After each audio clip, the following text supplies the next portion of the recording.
중에서 존재했던 그 불투명성, 그 기존 시스템에 대한 불만들 이런 거에 대해서 시작되고 거기에서 당연히 진화되는 게 맞습니다. 하지만 가장 열정적으로 일하고 있는 사람들, 개발자들, 기술자들은 아직 그 큰 흐름의 그 시작점을 잃지 않고 많이 하고 계신다고 생각하는데 앞으로 약간 미래지향적인 기사도 매우 좋지만 그 약간 그 이 블록체인에 시작되었던 그 시작점에서 지금까지의 그 흐름과 과연 지금 우리가 가고 있는 방향이 그 처음에 제시되었던 아이디어에서 얼마나 벗어났는지, 그럼 그게 만약에 옳은 것인지 아닌지 그런 거에 대한 관점도 많아졌으면 좋겠습니다.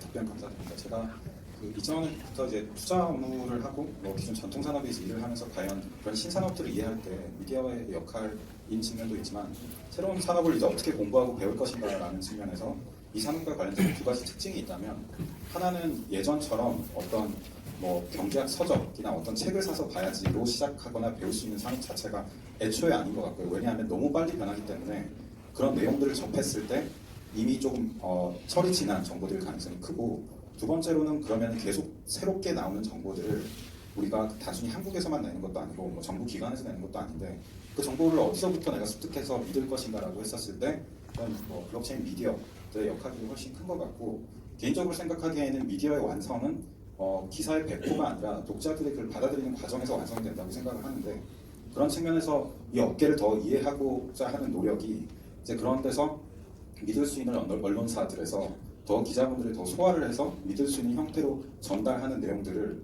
이제 더 많이 접하고 그에 대한 내용들을 소비를 해가면서 이 산업의 어떤 정보 생태계에도 그 효율적으로 그리고 효과적으로 자리 잡을 수 있지 않을까라고 생각을 하고 있습니다. 네, 그리고 이제 그럼 마지막 질문으로 그 올해 가장 힘들었던 점이라면 무슨 눈물이 앞으로 맺힐 수도 있을 것 같은데 굉장히 많았을 것 같은데 한 세 분에게만 여쭤보도록 하겠습니다. 스핀 프로토콜하고 그 무비블록 그리고 테조스체랑 함께 문의를 드리겠는데, 올해 힘들었던 일들 중에서 가장 기억에 남는 거 정도 한 가지 하고 또 그를 기반으로 또 내년에는 그런 것들이 어떻게 바뀌어 나갈 걸 보시는지 의견을 주시면 감사하겠습니다. 네, 저희 2019년 한 해가 되게 특이기도 하고 많은 일들이 있었는데요. 저희가 올해 6월부터 시작해서 4월 정도까지 IEO라는, 지금은 또 IEO라고 하면 언제쯤 있냐 이렇게 얘기하실 수 있는데 정말 끝물이었던 것 같아요. IEO를 통해서 퍼블릭 승인을 하고 저희가 4월에 이제 12학세 상장을 하고 이제 5월에 통일원에 상장을 하고 이렇게 하면서 넘어갔는데 저도 솔직히 이제 저희가 어떤 서비스를 만들겠다라는 백서 하나 가지고 펀딩을 이렇게 받아도 되나라는 거에 대한 의문이 많았고요. 그래서 사실 더 어깨가 무거웠고 이거를 저희가 약속드린 타임라인 안에, 로드맵 안에 반드시 개발해야 된다는 게 컸고요. 근데 이제 저희가 예기치 않게 이제 크레이트 메인넷 런칭이 1분기가 이제 뒤로 밀리면서 저희 서비스도 이제 한 3개월 정도 밀렸거든요. 그러면서 저희도 갑작스럽게 로드맵을 또 변경을 하고 이제 자료 사항 같은 것도 제가 매니지하는 것도 이제 추가적인 펀딩을 받기 위해서 좀 더 노력을 했는데, 이쪽 업계가 저희가 이제 요즘 VC 쪽에는 이제 돈이 많이 들고 있는데 블록체인 정말 좋은 프로젝트가 많고 앞으로 2020년에는 그 후에는 정말 빛을 발할 거라고 생각하는데, 확실히 프로젝트 운영하는 입장에서는 펀딩을 받는 게 정말 쉽지 않은 것 같아요. 그리고 VC 쪽에서도 많이 투자하고 싶어 하시는데 투자 비이클 자체가 모태 펀드 받는 VC도 많고 이제 이걸 투자할 수 있는 방법들이 많이 없어서 아직은 그런 많은 프로젝트들이 아마 공감하실 텐데 자금 상황적으로 이렇게 많이 어렵다. 네, 운영하는 게 쉽지 않구나. 그리고 블록체인 개발자들이 사실 또 되게 몸값이 높아요. 많이 없고 공급과 수요에 의해서. 저희도 이제 그것 때문에 좀 많이 힘들었는데 저희는 다행히 저희 CTO님이 원래 일했던 하나 시스템에서 있던 팀을 아예 다 데리고 나오셔가지고 다행히도 좀 저희는 그렇게 많이 돈이 들어가는 상황은 아닌데 어쨌든 그런 자금적인 상황이 어렵고요. 두 번째로는 규제가 좀 많이 없고 오히려 이제 거래소나 사실 저희도 제일 하고 싶었던 게 저희 스피드로 저희 어쨌든 우먼스톡이라는 플랫폼이 있으니 거기서 암호화폐 복합 결제가 됐던 이거를 같이 어떻게 해서든 이 스피드로 물건을 사게 하고 일반 유저들도 이렇게 해서 암호화폐를 이용할 수 있구나라는 그런 걸 좀 더 주고 싶었는데 리얼 유스케이스 만들고 싶고 그랬는데 저희는 어쨌든 그건 못했고요. 지금 현재 법 자체가 그걸 받아주지 못하고 있고 저희가 그것들을 뒤에서 청산할 수 있는 모델들 개발하는 회사나 은행들이나 금융권들 피지선 다 만나봤는데 아무도 그걸 풀 수가 없더라고요. 그래서 저희도 그걸 일단 포기하고 B2B로만 브랜드들이랑 인플루언서들만 연결하는 저희가 이제 약속드렸던 그 스마트 컨트랙트 시스템 개발하고 이제 그 뒷단에서는 지금 다 어떤 인플루언서들은 스피드로 이제 리워드도 실제로 받고 있고요. 그 뒤에서 이제 스마트 컨트랙으로 레비뉴 쉐어 다 어그리먼트 하는 것까지 저희가 다 뒤에서 돌리고 있는데 뭐 일반 유저들은 모르시겠죠. 이 뒤에서 블록체인이 돌아가고 있다. 그래서 이제 그런 게 어려운 것 같아요. 대중들에게 쉽게 다가갈 수 있는 어떤 서비스를 만들고 그것들을 홍보하고 이런 블록체인 기술들을 이용을 해서 서비스를 만들었더니 정말 괜찮더라라는 어떤 그 대중들의 공감을 끌어내는 게 정말 쉽지 않은 것 같습니다. 그래서 저희 다 같이 좀 잘해야 되는 것 같고요. 미디어들이나 뭐 저희 프로젝트 하는 뭐 개발사나 여기 서비스 프로바이더 같은 또 제글 같은 그런 플랫폼과 다 같이 협업해서 좀 저희가 같이 잘 만들어야 된다 생각하고요. 어려운 점이 있었던 그 정도 두 가지 정도 같습니다. 네, 저희도 사실 말씀드리려고 했던 그 어려운 점, 맨 처음 질문 받았을 때 진짜 생각 되게 많이 하면서 1년이 짧은 줄 알았는데 정말 많은 걸 겪었더라고요. 저희도 이제 2월에 시드 펀딩을 받고 시작하면서 지금까지 오게 된 건데 정말 뭘 얘기하지 생각하다가 제가 술 한잔 할 뻔했던 것 같습니다. 그래서 했는데 제일 중요한 요점은 나중에 다시 말씀드리겠지만 그런 것들을 다 극복하고 여기까지 저희가 지금까지 와 있다는 거 같고 그 내년도 이제 저희가 또 다른 더 새로운 또 어려움들이 있을 테고 분명히 있을 거지만 그 또한 저희가 프로젝트의 의지가 다들 있기 때문에 지금까지 온 것만큼 다시 내년까지 할 수 있을 거라 생각합니다. 사실 말씀 주셨던 이런 펀딩이라든지 이런 것도 정말 고민이 많았던 거고 힘들었던 고비였지만 가장 크고 이제 내년까지 저희가 계속해서 고민해야 할 숙제는 딱 두 가지인 것 같아요. 말씀 주셨던 이런 블록체인이 아직까지는 블록체인을 활용하지 않거나 관심이 없는 사람들한테 정말 미지의 세계이기 때문에 관심이 없어요. 여기서는 사실 스크린 프로토콜에서는 이제 대중들이 좋아하는 뷰티 프로젝트에 관련된 서비스를 추출하고 계시고 저희도 되게 대중적인 영화 관련된 프로젝트입니다.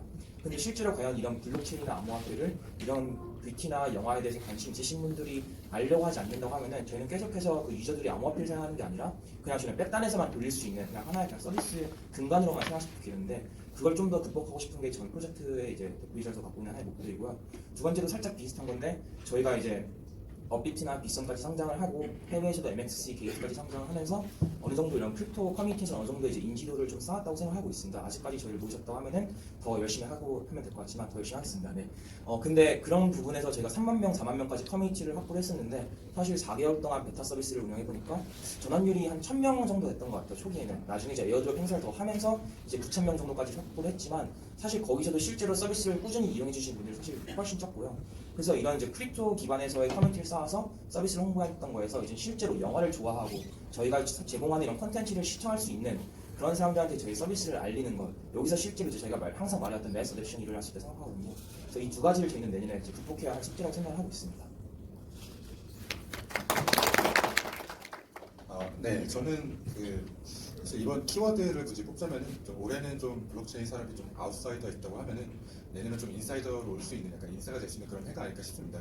사실 그렇게 말씀드리는 이유는 저희가 2019년부터 저희는 교육을 많이 해왔었는데요. 이제 뭐 클레이튼이나 뭐 테조스 코리아나 아니면 다른 많은 이제 퍼블릭 네트워크들이나 여기서 많이 교육을 해왔습니다. 그래서 대학생들 대상의 교육이나 해커톤도 하고 있는데 저희도 건국대학교에서 학사랑 석사 과정을 이제 운영하고 있는데 이제 저희가 멘토링도 해줘요. 학생들이 이제 이 블록체인 비즈니스 모델이야를 갖고 오는데 맨날 피드백이 좀 비슷합니다. 이거는 오라클 때문에 안 되고, 이건 트랜잭션이 좀 부족하고, 이건 데이터 프라이버시 때문에 안 돼.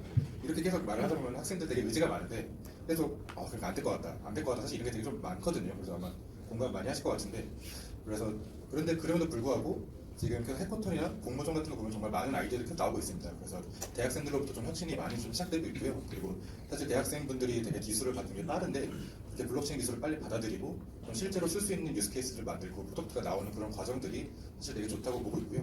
그리고 사실은 또 저희 테조스 쪽에서는 최근에 저희 BMW 그룹에서 좀 자율주행 차량의 프로덕트 밸리데이션 쪽으로 저희 프로토콜을 쓰기로 좀 테스팅을 하고 있어요. 그래가지고 실제로 컨페더레이션 이슈를 해결할 수 있는 그런 원천 기술로 좀 블록체인 플랫폼이 쓰이는 것 같고, 그리고 약간 정부 기관이나 그리고 최근 특근법 이슈 때문에 좀 많은 이제 규제들이 잡혀가면서 실제로 뭐 기관이나 실제로 뭐 전통적인 금융이나 그러면서 블록체인 기술이나 혹은 이제 가상 자산 혹은 암호화폐를 좀 취급하고 다룰 수 있는 그런 원년이 된 것 같습니다. 그래서 내년은 아까 말씀드린 더 많은 학생들과 그리고 혁신가들이 블록체인 기술을 더 사랑하고 활용할 것 같고, 또 이제 전통 금융 쪽이나 이런 많은 곳에서 좀 블록체인에 대한 잠재력을 더 인정함으로써 더 많이 될 것 같습니다. 그래서 좀 뭐 다 힘들었지만 그 힘든 과정들이 하나하나 조금 스텝을 밟아왔다고 생각을 해요. 그래서 주변을 맞추는 인프라나 환경들이 많이 구축되고 있고 내년은 조금 더 좋은 환경으로 블록체인이 좀 인사이더가 될 수 있는 그런 한 해가 될 것 같습니다.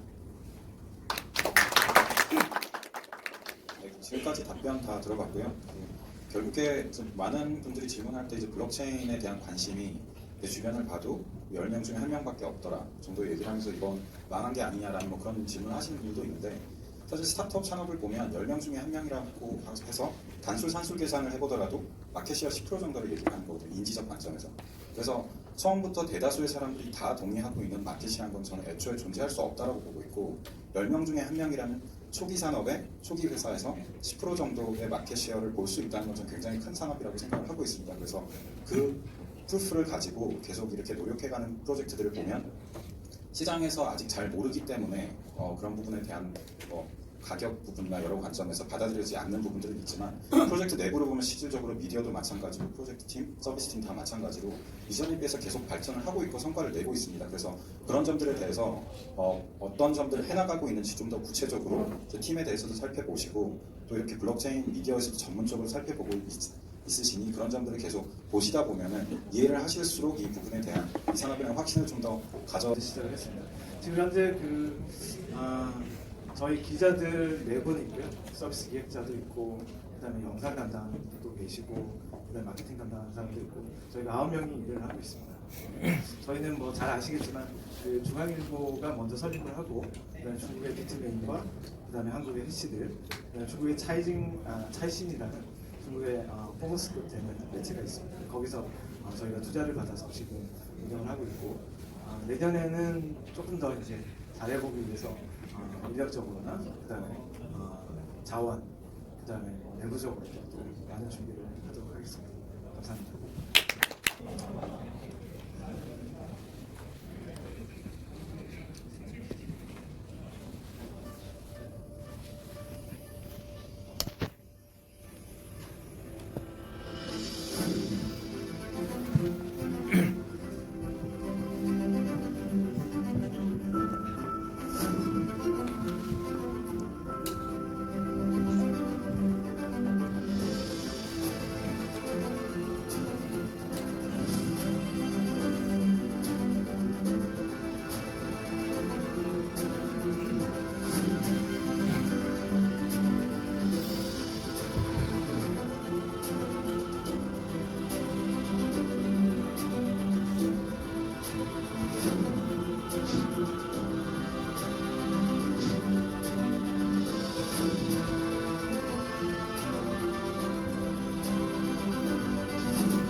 센터의 정명훈 대표님 본격적으로 무대 위로 오셔서 올 한 해 회고와 인사 말씀 들어보도록 하겠습니다. 박수로 모시겠습니다. 예, 소개받은 그 디센터의 정명수 대표입니다. 저희 디센터는 2017년 12월에 법인 설립이 됐고요. 그래서 지금 앞에 계신 이제 그 블록미디어가 2018년 1월 1일자로 아마 그 페이스북에 기사를 쓰면서 한국 최초의 블록체인 미디어다 이렇게 주장을 하시거든요. 근데 법인 설립은 저희가 조금 앞섰다는 거. 그래서 저희가 어디 가서 매체 설명할 때는 저희가 최초예요 뭐 이러는데 기사를 먼저 쓰셨다고 해서 아이 뭐 진짜 최초라고 주장하시죠 뭐 이랬습니다. 저는 서울 디센터의 주주 구성이 그 서울경제신문하고 그 체인파트너스가 합작 설립을 했거든요.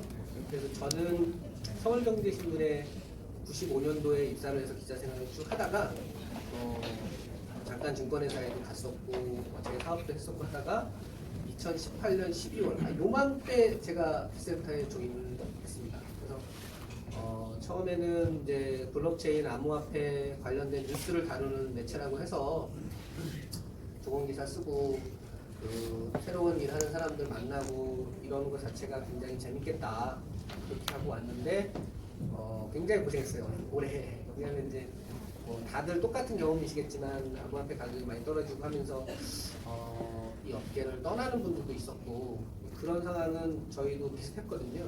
그래서 그런 거 하면서 좀 상반기 정신이 없었던 것 같고 이제 하반기 들어서는 저희가 이제 여름방학에 잠깐 소개 영상에 나왔었지만 파운더스라고 하는 교육 프로그램을 돌리는 게 있는데 그게 나름 이제 좀 재미도 있고 참여한 학생들도 좋아하고 해서 그런 거를 좀 더 해봐야겠다. 이건 기본적으로 교육 프로그램이거든요. 그래서 돈도 벌어야겠지만 이런 새로운 생각을 갖고 있는 여러 대학생, 청년 창업가들 그런 사람들하고 같이 일해보고 싶은 여러 프로젝트나 기업들 그런 분들을 이렇게 연결하는 역할을 내년도에는 더 열심히 해보자 이런 생각을 가지고 있고요.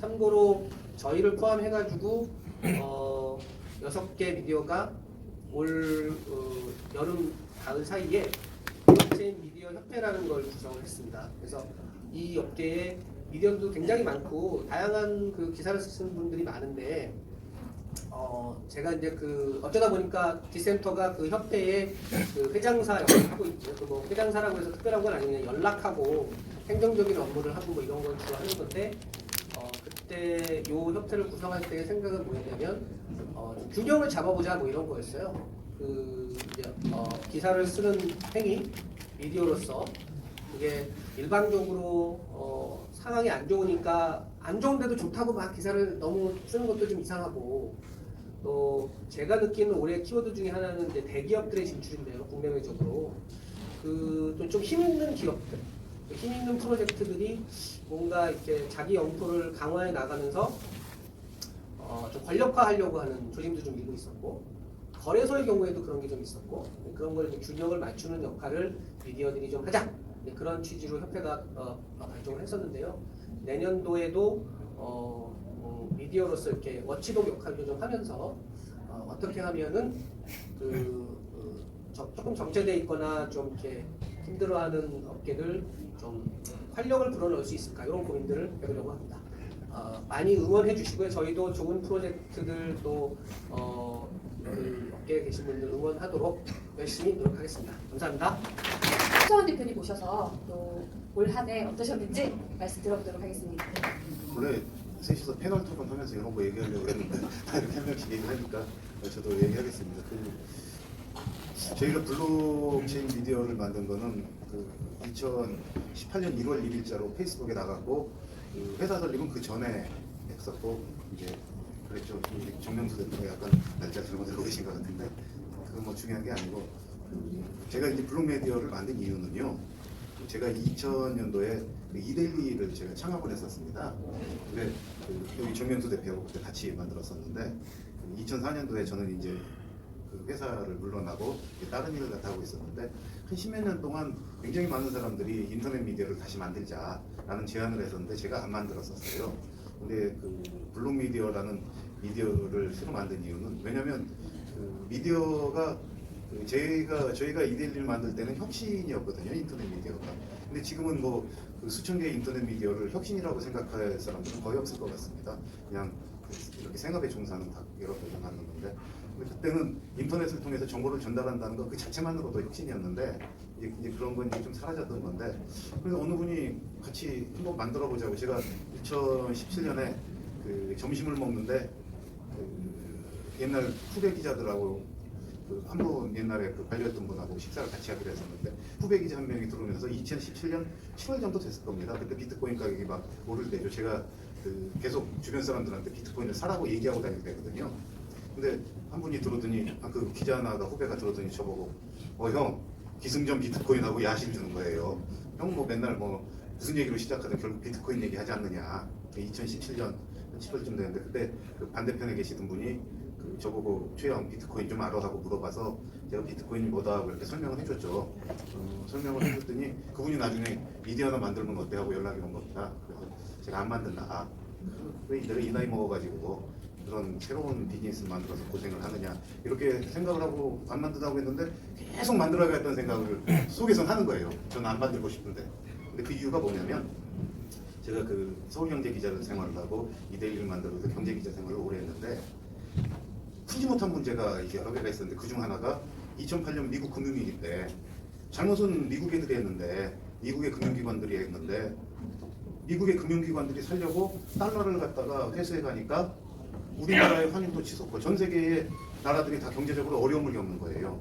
근데 달러라는 건 뭐냐면 결국에는 돈을 갖다가 종이 찍어서 외국에 갖다 준 거거든요. 그 저기 닉슨이 그 불태원 조치한 이후에는 종이 쪽일 뿐인 거예요. 미국의 신뢰를 기반한 종이에 불과한 건데 그거는 갖다 주고서 미국은 뭘 가져왔냐면은 그 나라의 재화와 재산과 그리고 그 어떤 서비스를 갖다 받아온 거거든요. 그러니까 그 미국의 인플레이션이나 이런 걸 갖다 외국에 수출을 하고 그 대가로 자기들은 잘 사는데 이 해법이 뭐였냐면은 달러를 헬리콥터로 또 살포하는 거예요. 야, 그래서 야 이게 도대체 이게 정상적인 질서냐? 어? 왜 쟤네들은 종이를 찍어갖고 저토록 이득을 갖다 많이 받는데 근데 그때 이제 그런 의문을 가지고 있었는데 이제 비트코인을 보면서 아 이게 분산을 통해서 이게 달러 시스템에 대해서 뭐 극복할지는 모르겠지만 적어도 대안이 되고 가능성은 보이는구나 이런 생각이 들었고 그 이데일리라면서도 아 왜 콘텐츠는 우리가 만드는데 돈은 네이버가 뭐 이런 얘기 항상 했었거든요. 근데 그 부분에 대해서 해답을 못 구했는데 그 비트코인과 비트코인의 기술적 기반인 블록체인이 그 중간에서 신뢰라는 걸 담보로 해서 너무 많은 걸 얻어가는 그런 걸 좀 해소할 수 있는 그런 답이 될 수 있겠다라는 생각에 그 블록미디어를 만들었습니다. 다행히 2018년 초, 2017년 말에 가지고 있던 비트코인을 팔아가지고 회사를 차렸기 때문에 굉장히 높은 가격에 잘 팔았어요. 팔기는. 근데 계속해서 이제 적자를 갖다 보고 있는 상황인데 그것과 상관없이 어쨌든 간에 그 비트코인은 아까 초기에 얘기했듯이 그 비트코인이든 블록체인은 보티첼리의 비너스가 될 것이다. 라는 그 신념, 기술적으로는 잘 몰라도 이제 그거 하나는 가지고서 2년 동안 이 일을 해오고 있고 이제 그 일을 하면서 뭐가 중요하다고 생각하냐면은 기술을 갖다 가지고 계신 분들 그리고 여기 초기에 뛰어들어서 그 돈을 버신 분들이 그 어떻게 보면 이 세상에 움직이는 그 질서와 흐름을 좀 너무 모르는 게 아니냐. 왜냐면은 그 결국에는 비트코인이든 뭐 암호자산이란 건 자산이 되는 순간에 누군가의 주머니에 있는 물건이 되거든요. 그럼 이 부분은 절대 그 정부 왜냐면 여기서 돈을 잃어버리거나 뭐 누군가가 너무 많이 벌거나 이러면 사회적으로 100% 문제가 됩니다. 100% 문제가 되기 때문에 그 국민들 그리고 이 시장에 참여하는 사람들을 갖다가 보호하고 이 사람들에게 적정한 기준을 갖다 주는 그런 생태계가 꼭 필요한 거거든요. 그래서 이제 그런 걸 좀 만드는 노력을 좀 해보자라고 해서 그 이제 블록미디 이데일리가 초기에 자본시장에서 굉장히 호응을 받았듯이 블록미디어도 객관적인 정보를 시장에 투자 정보를 좀 제공하자 해서 그 미국에서 그 뉴스를 갖다 실시간으로 소개하는 그런 시스템을 구축하고 있고 그리고 그 와이즈 레이팅스라는 최초로 암호화폐를 평가한 신용평가 회사가 있습니다. 이 회사가 그 미국에서 세계에서 4위의 신용평가 회사예요. 우리가 흔히 알고 있는 S&P, 무디스, 그리고 또 하나가 뭐죠?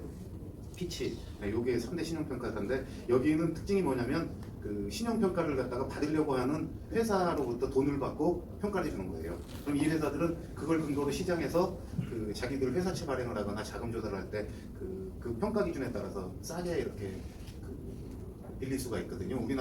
우리나라도 신용평가에 따라서 외국에서 채권을 발행하면은 그 이자율이 변동이 됩니다. 이게 아까 말했던 그 달러 기반의 시스템 속에 다 있는 건데 그 와이즈 레이팅은 특징이 뭐냐면 그 고객한테 돈을 안 받아요. 시장에서 돈을 받아요. 그러니까 투자자로부터 돈을 받는 겁니다. 그러니까 그 회사에서 돈을 냈을 경우에는 그 회사에 충실을 하게 되니까 그 고객들이 니네들 괜히 그 헛된 정보를 가지고 투자하지 말고 우리한테 돈 내고 제대로 된 정보를 갖고 투자해라 이런 회사인데요. 이제 그 회사하고 그 저희가 그 제휴계약을 맺어가지고 그쪽 콘텐츠의 한글판과 한국 내 판매 독점권을 가져가지고 지금 판매를 하고 있는데 와이즈 레이팅스에 한 1,400개에 달하는 코인하고 이런 거 이제 데이터베이스를 해가지고 그걸 갖다 본래 이번 달에 만들기로 했었는데 다음 달로 넘어갔습니다. 휴가 갔어요 거의 다. 그래가지고 그리고 그 해킹을 당해가지고 좀 작업이 늦어져서 그런 생태계에 필요한 유료 데이터베이스 그리고 이따 아무튼 나와서 또 설명하실 텐데 블록와이즈 평가 정보라고 그 코인에 대해서 평가하는 회사 이걸 갖다가 조인트 벤처를 만들기로 해서 그래서 저희는 이 시장의 그 건전한 발전을 위한 어떤 생태계 조성 그런 거를 갖다 위한 우리 백승광 대표 저희 계신 안부에서 블록와이즈 평가 정보 대표입니다. 네. 그런 걸 갖다 하기 위해서 노력을 하고 있습니다. 그리고 아까 패널 토의할 때 말씀도 하시고 그러셨는데 좋은 정보나 아니면 뉴스 같은 걸 저희한테 그 칼럼이나 그런 걸 보내주시면은 저희가 사실 그런 걸 좋은 분들은 돈 주고 이렇게 사야지 그게 맞는 건데 지금 형편이 그렇게 좋은 콘텐츠를 돈 주고 다 살 만한 그런 형편은 안 되니까 여기 계신 분들이 보내주시면 저희가 그걸 갖다가 올릴 수 있는 그런 시스템도 가지고 있습니다. 아무튼 여러분들과 같이 하는 그런 미디어가 되게 더욱 노력하겠습니다. 많이 사랑해 주시기 바랍니다. 감사합니다. 또 다루고 있고요. 그리고 기별 프로젝트들이 어떻게 이렇게 성장하고 있는지, 그리고 기술 개발은 어떻게 하는지 그런 부분도 다루고, 그리고 시장의 투명성 이런 것들에 대해서 뭐 거래소라든지 아니면 뭐 공부방이라든지 여러 가지 문제가 많이 있지 않습니까? 그래서 소비자의 입장에서 이렇게 시장을 갖다 바라보는 측면에서 많이 다루고 있습니다. 한국에서는 선진기법은 아직까지 없는 것 같고, 지금 저희가 시도하는 거는 어차피 1984년도에 한국 시장평가 만들어질 때 무지스 F 자회사로 만들어졌습니다. 그리고 지금도 한국은 또 똑같습니다. 이거는 미국이 이미 작년부터 와이스 레이팅스가 평가하는 걸 시작했고, 전 세계 3,000개 중에 1,400개 에서 스콜링이 끝났습니다. 그리고 모형들이 이미 1년 동안 계속 실시간으로 지금 등급 수시조정이 됩니다. 말씀하신 부분이라면 평가 팩터가 총 4개로 와이스 레이팅스를 이미 종료했고요. 그 부분에 대해서 이미 저희는 10월 달에 국내 거래소와 국내 프로젝트에 대해서 평가가 좀 다 끝냈습니다. 내년도에는 저희가 이제 한국판 서비스에 대해서 국내 프로젝트들에 대해서 저희가 평가 공시를 개시를 시작하고, 국내 프로젝트에 대해서는 저희 독자적으로 좀 더 정교한 평가 기법 4개 중에서 한국에서 애널리스트가 좀 더 목소리를 낼 수 있는 걸로 이렇게 업그레이드될 예정입니다. 질문하신 부분에 대해서는 그렇게 저희도 이제 진행하고 있습니다. 좀 아쉽지만 한국은 정통 평가사들은 평가할 생각이 아직도 없고 향후에도 계획이 없습니다. 그런 부분에서 미국은 조금 앞서가고 개방적인 것 같습니다. 혹시 한국 기업기술가치평가과 사무총장님 계신가요?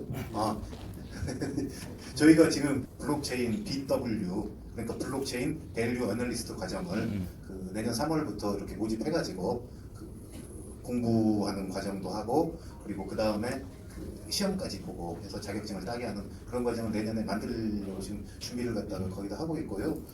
거기에서 이제 YG 레이팅은 4가지 기준으로 이렇게 아까 한다고 하지 않습니까? 그게 기술의 수용성, 그 부분이 어떻게 되느냐 하고, 그리고 가치가 과연 얼마냐. 우리가 코인 같은 거 하면 증권 같은 경우는 이게 얼마다고 애널리스트들이 하는데 지금 거기까지는 아직 못 가고 이 부분이 가치가 뭐 높다 낮다 볼 가능성이 있다 이 정도 평가하는 거거든요. 근데 이제 그 기업 기술 가치 평가와 같이 할 때는 뭐까지 하냐면 이제 비즈니스 모델이 우리 사회에서 얼마나 적정할 것인지, 그리고 재무제표나 이런 거는 어떻게 평가를 할 것인지, 그거는 이제 전문기관이 저기 다 가지고 있기 때문에, 그래서 그런 전문성과 그 블록체인에 관련된 YG 레이팅의 기술, 그리고 저희 나이스 평가의 모델, 이런 데서 오래 했던 우리 백 대표의 모델, 그런 걸 섞어가지고 지금 커리큘럼을 만들고 있으니까요. 관심을 갖다 가지시고 내년도에 그렇게 되게 되면 그 정부 기관이나 이런 데서도 그 과정이 열리게 되면 좀 보내겠다고 하고 있으니까 그리고 시장에 좀 도움이 될 것 같습니다. 이런 관점보다는 그 홍명기 부총리가 지난주에 이제 그 기자회견에서 그 4차 산업혁명 관련해서 그 과감한 투자를 2020년 예산에 반영을 해서 하겠다라는 얘기를 하셨고요. 그래서 그 4차 산업혁명 관련해서는 정부에서 사실 노력을 안 하는 게 아니죠. 과기부, 뭐 그다음에 산자부, 그다음에 기재부 쪽에서도 여전히 하고 있고, 정부 사이드에서는 4차 산업혁명위원회가 있어가지고 그 위원회 차원에서도 다양한 노력들을 하고 있습니다. 다만 이 위원회에는 그 6, 7개 부처에서 공무원들이 파견되어서 일을 하고 있고, 과기정통부에서 이제 주도는 하고 있지만, 제가 보면은 거기 담당하고 계신 뭐 사무관이라든가 뭐 부부장 이런 분들 만나보면 각자 부처에서 파견돼 있다 보니까 자기 부처 중심의 어떤 프로젝트나 어떤 일들을 하려는 그런 움직임이 좀 많습니다. 그러다 보니까 그 부처에서 보낸 그 위원회 모임분들이 국가라는 어떤 대과제 또는 4차 산업혁명이라는 이 대과제 이런 쪽을 생각하기보다는 각 부처에서 생각하고 있는 그 관점에서만 너무 좀 접근하다 보니까 성과가 좀 덜 나고 이런 부분이 있는 것 같고요. 그 다음에 지난 정부와 이 정부로 넘어오면서 그 지난 정부 때 이제 각 기업과 함께 정부에서 창조혁신센터라는 것을 각 지역마다 만들었고요. 거기에 여전히 이제 기업들이 지원을 하고 있는 상태입니다. 그렇지만 그 지원을 하고 있는 것 자체가 지금 현실과는 굉장히 괴리되어 있는 그런 부분이 많아서 대기업들도 이제는 손을 떼고 싶다라는 그런 움직임이 있고요. 그리고 저희 그 업계 쪽으로 넘어오면 사실 블록체인 관련해서는 그 정부에서는 그 기초기반 기술 이런 쪽에 투자를 한다고 했으나 그 투자 자체는 굉장히 미흡한 그런 상황이라고 볼 수 있습니다. 지금 미국의 SEC라든가 리브라라는 이슈가 올해 이제 6월달에 대두가 됐을 때 미국 SEC에서는 그거를 어떻게 바라볼 것인가. 바로 7월달에 저커버그를 정문에 불러서 정문을 진행을 한 바가 있고요. 그러나 우리는 사회 현상적으로 많은 일들이 벌어지고 있지만 그 자체에 관에서 적극적으로 이렇게 관여하고 주도하는 바가 굉장히 스피드면서 느리고 실질적인 정책에 반영되는 그런 과정도 굉장히 느린 것 같습니다. 또 중국 쪽을 보면 지난 10월 24일 시진핑 중국 총서기가 당 중앙위원들 230몇 명을 모아놓고 블록체인에 대해서 학습을 했죠. 이거는 중국에서는 굉장히 4년마다 한 번씩 있는 전인대라든가 이런 과정을 앞두고서 항상 있는 일입니다. 근데 그때 어떤 주제를 가지고 당 중앙위원들을 학습시키느냐, 이게 굉장히 전체 이제 산업이나 경제 측면에서 바라보는 이 가치가 굉장히 큽니다. 근데 올해 주제가 바로 블록체인이었고요. 그 바람에 그날부터 시진핑이라 그래서 굉장히 암호화폐 가격이 전 세계적으로 오르는 그런 효과가 있었고, 그렇지만 이게 과열되는 조짐을 보이자 바로 11월 달에 그 암호화폐 단속이 들어가고, 특히 다단계 이런 쪽에 이제 중국에서 단속이 들어갑니다. 그런데 우리 정부에서도 이런 노력을 보고 있지 않느냐, 그렇지는 않을 거라고 봅니다. 보고 있을 것 같고, 저희 미디어 관점에서 이제 마지막으로 하나만 더 말씀드리면, 이런 부분을 좀 더 주도할 수 있는 그런 그 기사들이 좀 더 많이 나와야 된다, 이렇게는 생각을 하고 있는데, 저희들도 저희만 봐도 그렇습니다. 기술 쪽에 조금 포커스된 기자들이 있고, 그다음에 프로젝트를 바라보거나 또는 암호화폐 이 가격에 또는 이제 그런 쪽에 이제 바라보는 기자들이 있는 반면, 거시적으로 이 경제 지표를 또 바라보는 그런 기자들도 있습니다. 근데 기자들도 좀 더 학습이 되어야 되고, 그다음에 기자들이 직접 미디어에서 커버하지 못하는 부분들은 업계 전문가들의 칼럼이나 이런 부분을 적극적으로 수용해서 독자들에게 인사이트를 줄 수 있는 그런 쪽에 기사들을 많이 제공할 수 있도록 노력을 하도록 하겠습니다. 감사합니다. 질문에서 질문을 이번에는 제가 드리도록 하겠습니다. 일단 모두 메리 크리스마스입니다, 여러분. 네, 일단 뭐 제가 소개는 간략하게 해드렸는데요. 또 많은 분들 계시니까 한 분씩 돌아가시면서 자기소개 좀 식사까지 부탁드리도록 할게요. 네, 안녕하세요. 저는 체인 파트너스라는 블록체인 컴퍼니 빌더를 하고 있는 표철민이라고 합니다. 저는 메리 크리스마스. 네, 안녕하십니까. 저는 한빛코 거래소에서 운영을 맡고 있는 허라고 합니다. 여기 오신 모든 분들 새해 복 많이 받으시고요. 좋은 시간 되시길 바랍니다. 감사합니다.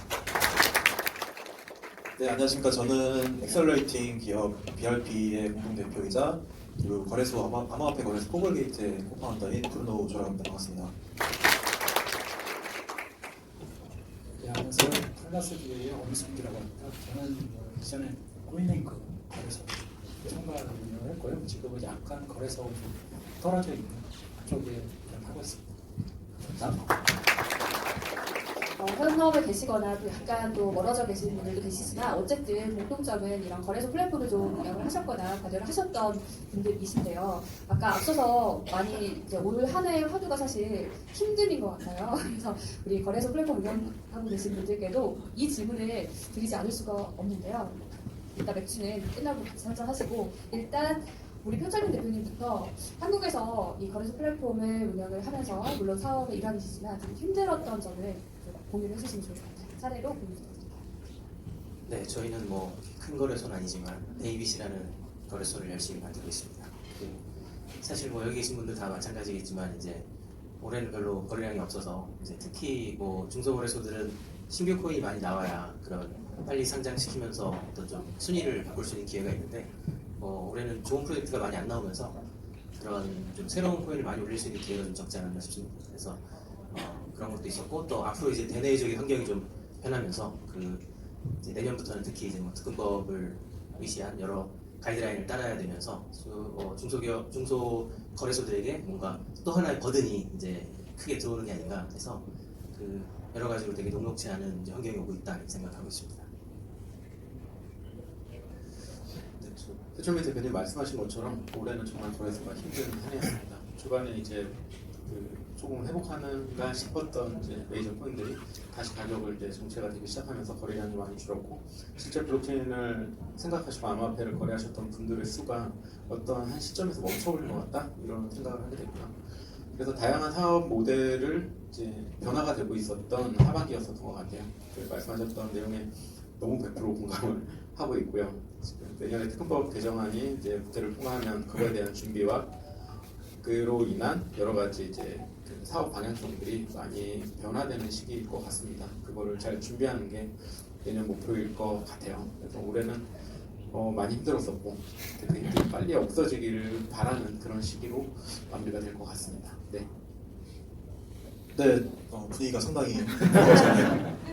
저희는 7월 달에 코볼게이트라는 거래소를 오픈하고 나서 어떻게 보면은 가장 힘든 시기에 이제 뛰어들었던 그런 상황이고요. 마찬가지로 뭐 우리나라나 다른 나라에 있는 거래소들을 다 통합해서 봤을 때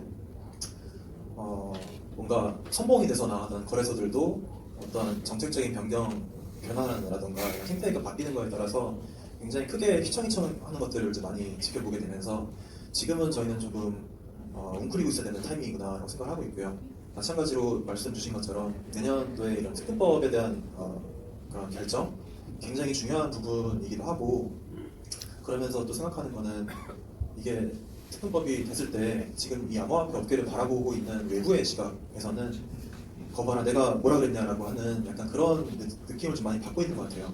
그래서 그런 외부의 이 암호화폐 블록체인 업계를 바라보고 있는 시각을 좀 바꾸는 데에서 거래소들이 좀 같이 이렇게 최선두에 서서 좀 열심히 뛰어야 된다고 생각을 하고 있습니다. 그래서 올 한 해는 힘들었던 한 해였지만 내년도에는 그런 방면으로 이제 실제로 돌아가는 댐도 나오고 거기에서 사람들이 블록체인이 그러면 어떠한 베네핏을 줄 수 있을 건지에 대한 전반적인 이해를 다뤄야 되는 그런 내년이 올 거라고 생각을 합니다.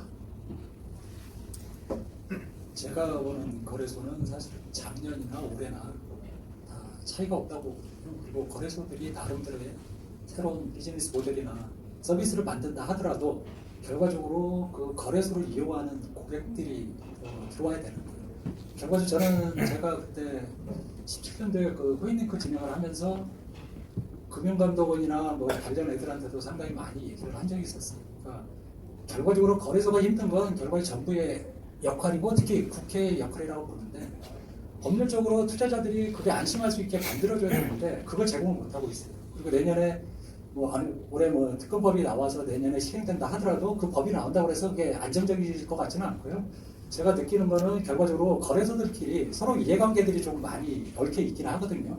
그래서 결과적으로 거기에 투자자들이나 고객들이 유치가 될 수 있게 조금 힘을 들더라도 거래소들 간에 좀 어떤 협의체나 이런 걸 좀 구성을 해서 계속 어필을 하는 거죠. 결과적으로 이 근거 내에서 좀 더 당신네들한테 신뢰를 둘 수 있는 거래소가 될 수 있다는 걸 공동으로 어필함으로 해가지고 좀 더 찾아올 수 있게 하게 되면 각 거래소 분들께서 나름대로 생각하시는 어떤 비즈니스 모델이나 사업 모델이 좀 더 어필이 될 수 있을 것 같아요. 네. 네. 제가 지금 이렇게 말씀을 하시는 와중에 저기에 그 무선 충전기를 갔거든요. 그래서 제가 질문을 드리는 것보다는 우리 관객분들께서 또 대표님들께 또 질문을 좀 드리는 게 어떨까 하는 생각이 드는데요. 대신 한 분씩 질문을 좀 돌아가면서 답변을 해주시면 좋을 것 같나요? 자, 사은품으로 저기 있는 중앙무역산의 무선 충전기를 드리도록 하겠습니다. 또 뒤에 제일 먼저 손들어 보신 분께 마이크를 좀 넘겨보도록 할게요. 어떤 분께 질문을 하실 예정인지까지 말씀을 좀 부탁드릴게요. 처음이니까요. 네 분한테 다 드리고 싶어요. 지금 현재 우리 암호화폐 거래소에서 거래소를 운영하는 입장에서 수수료율을 어느 정도 하는 것이 적정한지, 그리고 그것에 대한 어떤 그 이유라든지 근거가 있으면은 어차피 지금 이제 거래소를 운영하고 있을 테니까 이제 수수료가 책정되어 있을 거 아닙니까? 그 적정과 아니면 그 이유, 요거 네 분께 말씀 좀 부탁드립니다.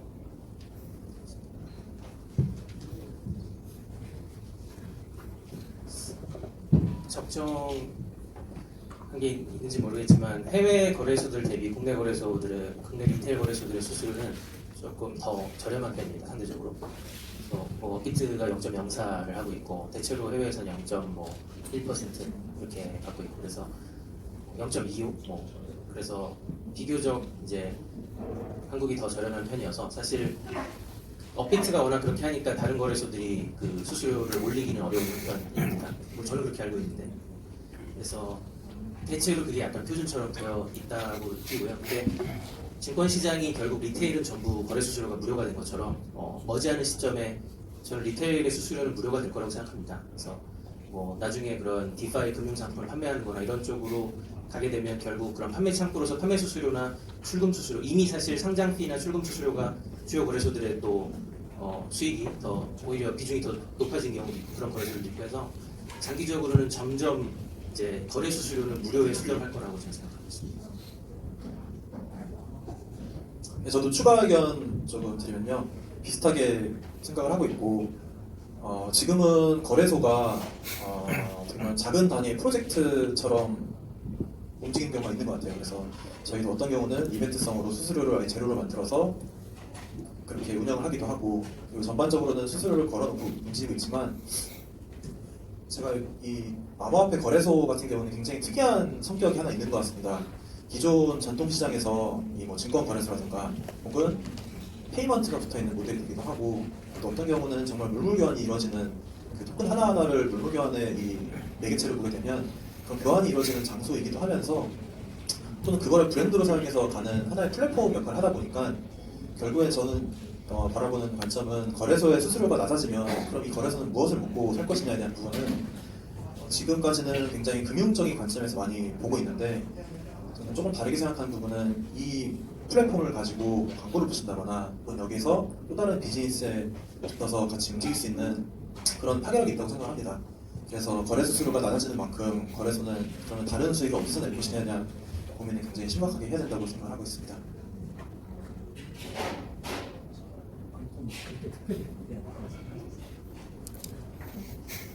그럼 두 분의 답변 들어봤고요. 다음 질문이 앞에 계실지 먼저 들어주신 분께 마이크를 넘기도록 하겠습니다.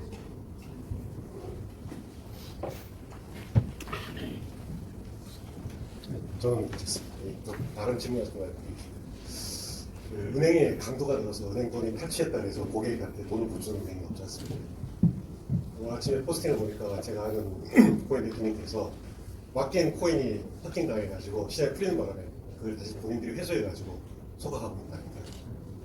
거래소가 믿고 맡길 수 있는 기관인데 그렇게 못한 우려가 계속 발생하니까 저희 같은 코인을 개발을 해서 입장은 굉장히 불안한 게 있거든요.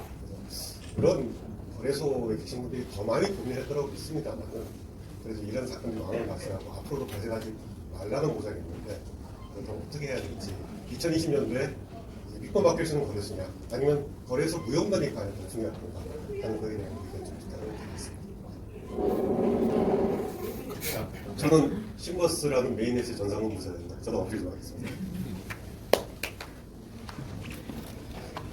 저희 거래소도 항상 하고 있는 고민 중에 하나입니다. 여러분 다 아시겠지만 다 대한민국에서 최고라고 일컬어주는 거래소가 해킹 사고를 당하면서 그동안 있었던 특허법이라든가 그런 ISMS라든가 하는 정부관 기준들이 되게 애매해져 버렸어요. 올해만 해도 이제 대형 해킹 사고가 제가 알기로는 3건 정도가 있었고요. 그게 모두 대형 거래소에서 일어났었고, 제가 생각하기에 얼마 전에도 비슷한 질문을 받아서 답변한 내용인데, 거래소들이 되게 잘못하고 있는 게 맞고요. 거래소들이 좀 자정 노력을 해야 되는 건 맞습니다. 그 자정 노력을 어떻게 할 것이냐에 대한 부분이 일단은 그냥 뻔한 얘기로는 ISMS 정보보안 인증을 시도하고요. 그리고 대주주나 임원들에 대한 심사를 잘 하고요. 그리고 고객 예탁금을 잘 운영할 수 있는 그런 자산을 보유하고 있어야 되고요. 이런 뻔한 얘기들도 있고요.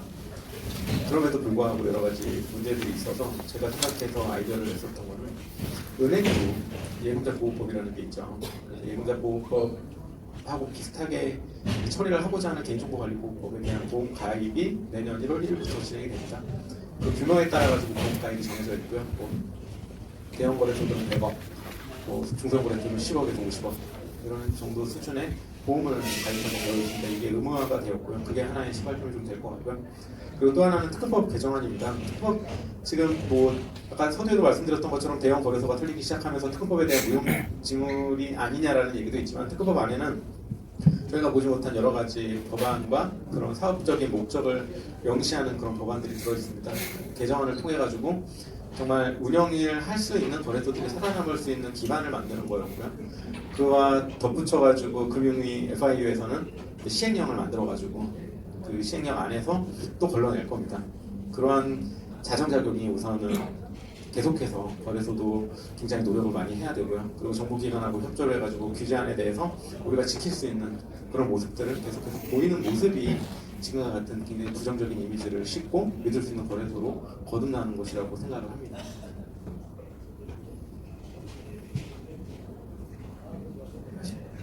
솔직히 자신이 없어서 그 질문에 모든 답을 드릴 수 있었죠. 저는 그냥 계속 털릴 것 같아요. 앞으로도. 그래서 특급법이 나오든 ISMS 할아버지가 와도 계속 털릴 것 같고. 근데 이제 그렇게 해서 정말 은행이 수탁할 수 있는 환경이 언젠가 될 거잖아요. 천천히 한 3년 지나면. 그때 되면 뭐 사실 지금도 그 삼성벤처 투자가 투자한 레저가 조그만한 개인용 하드월렛으로 시작했지만 지금은 거래소용 커스터디를 제공하는데 레저에서 제공하는 거래소용 커스터디를 보면 정말 압도적이어서 일반 거래소들이 만들 수 있는 수준이 아니에요. 정말 암호학 박사들이 그것만 만들어서 거래소에 공급하는 솔루션인데 예를 들어서 그런 것들이 이제 은행에 공급이 되고 그래서 어떤 암호자산이 예금자 보호법에 뭐 취급 대상이 되고 그런 환경이 한 5년 정도 지나서 되면 그때 가서 소비자들이 신뢰하고 위탁할 수 있겠지만 그전에는 우리가 무슨 얘기를 해도 뭐 우리 커스터디 좋아요 다 그렇게 주장하겠죠 모두가. 심지어 뭐 업비트가 털릴 줄 누가 알았습니까? 그러니까 그런 일은 그런 날이 오기 전까지는 비일비재할 거다. 다만 이제 빈도는 줄어들겠죠. 근데 그렇다고 해서 아마 뭐 내년도에 또 똑같은 일이 벌어진다고 해서 대단히 놀라거나 그러기에는 아직도 환경은 너무나 낙후되어 있고 너무 초기다. 근데 초기이기 때문에 어쩔 수 없다. 그렇게 생각합니다. 사실 어쩌면 ISMS가 들어오고 특검법이 들어오고 이런 게 이제 시작인 거죠. 기본적으로 사업하는 사람 입장에서 보면 악의적으로 사업하지는 않지 않습니까? 근데 저는 아까 잠깐 말씀드렸다시피 저는 이게 상당히 정부가 할 일을 저는 눈이 얘기를 하거든요. 결국 감시를 얘기하는 건데 기본적으로 지금 중소 대형 거래소라 하더라도 사실은 해킹이라는 건 어느 누구도 100% 막을 수가 없거든요. 그걸 이제 언론에서도 이슈하는 부분도 있긴 하지만 결과적으로 그러면 그 거래소가 좀 더 안정적으로 운영되기 위해서는 솔직히 금융자본이든 산업자본이든 간에 그 거래소에 투입될 수 있게 제도적으로나 법률적으로 그걸 빨리 만들어줘야 되거든요. 근데 그 역할은 방기하고 있거든요. 이 정도로 제가 보기에는. 그렇기 때문에 지금 거래소 같은 경우는 뭐 다 최선의 노력을 하실 거예요. 특검법 나온다고 해서 그게 해킹을 막거나 하지는 못할 거라고 좀 판단을 하기 때문에 거기에서 좀 더 안정적으로 갈 수 있게 제도적으로 좀 더 빨리 해줘야 되는 게 그 부분이 제일 중요하지 않을까 저는 그렇게 생각합니다. 네. 저도 굉장히 동의하는, 특히 표 대표님 말씀에 저도 굉장히 많이 동의하는 부분인데 이게 산업 자체가 기존 전통 산업으로 녹아들지 않으면 전 단계까지는 항상 리스크는 계속 있다고 보고요. 그 부분을 제도적으로든 그리고 전반적인 인식도 마찬가지고 이게 동반돼야 하는 일이기 때문에 거래소뿐만 아니라 프로젝트 그리고 이런 금융당국이라든가 그런 모든 노력이 필요한 것 같습니다. 네. 다음 질문 한번 STO는 저는 내년도 되게 부정적이고요. 하지만 그러니까 그 이유는 뭐 그래도 설명했지만 저희가 STO를 투자하라고 제안서를 많이 받았는데 저는 되게 속을 뻔했거든요. 근데 저희 부동산 출신인 그러니까 운용사 출신인 저희 CFO가 그걸 보더니 이건 완전 사기다. 근데 그 저희한테 온 것들 중에 뭐 뉴욕이랑 두바이 상업용 부동산을 토크나이즈하는 프로젝트들이었는데 그게 저 같은 일반인이 봤을 때는 되게 속기 쉽게 되어 있어요. 아무래도 ICO 백서만 보다가 진짜 부동산을 보니까 눈이 혹했거든요. 그래서 이거는 뭔가 실체가 있는 것 같다 이런 생각이 들었는데 진짜 금융 출신들이 보면 이거는 전통 자본시장에서 자금 조달이 안 되니까 이제 토큰 투자자들한테까지 온 거죠. 그래서 알고 보니까 그거는 담보도 제대로 안 잡혀있는 완전 후순위 트렌치였던 거예요. 근데 예를 들어서 STO 시장 초기에는 그런 식으로 토큰을 투자하는 투자자들이 대부분 개미들이다 보니까 우리들을 호도할 목적으로 전통 자본 시장에서 자금 조달이 어려웠던 프로젝트들이 대체로 대단히 위험한 자산들이 토큰나이즈돼서 올라올 가능성이 높아서 그러다 보니까 이제 오히려 ICO 때도 생각해보면 다이코, 단계적으로 ICO 하는 다이코를 했던 프로젝트보다 멋있게 비전을 팔아서 한 방에 1000억씩 생겼던 프로젝트가 훨씬 더 개미들한테 먹혔거든요. 그것처럼 이제 아직은 시장이 죽어있지만 다시 불장이 오면 이제는 그때랑은 다르게 2017년이랑 다르게 STO 이야기를 막 여기서 할 텐데 그러면 또 예상컨대 그런 뭐 화려한 뭐 두바이에 새로 짓는 버즈 아랍 옆에서 새로 짓는 아름다운 200층짜리 건물을 토큰화해서 하겠다고 주장하는 집들이 오히려 정말 건전하게 제가 뭐 집 앞에 협소주택을 짓겠다고 하는 데보다 더 많은 펀딩을 받을 가능성이 높잖아요. 그렇기 때문에 시장 초반에 대단히 혼탁하게 조정될 가능성이 높다. STO가. 이게 ICO 이제 2년이 지나서 생각해보면 어느 누구도 막 스테이터스 같은 프로젝트에 1,000억씩 투자해줄 우리가 이제는 그런 바보가 아니잖아요.